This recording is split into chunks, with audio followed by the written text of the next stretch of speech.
Hello, I welcome you to order types video.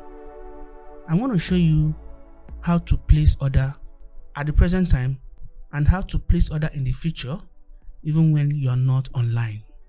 The term order refers to how you enter or exit a trade.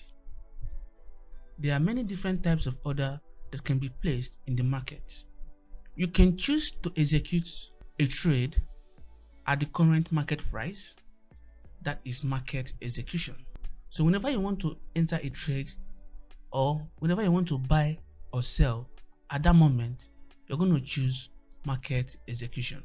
Or you can create a condition order to execute a trade at a future market price. Let's say you're not around and you've analyzed the trade and you know that in the next 4 or 5 hours this trade is going to buy or sell. You set a pending order, and when the market gets to the price you anticipated, the software is going to place the trade for you even while you are not online.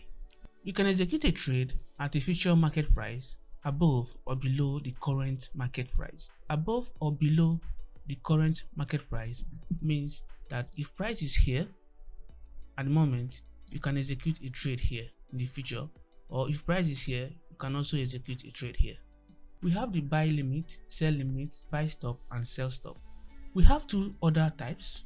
The first one is market order. And what is a market order? Market order is this. You will do analysis and you want to enter the market.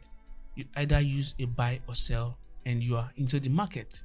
So let me show you what that is. We are on our charting software on the PC. And for me to execute a trade here,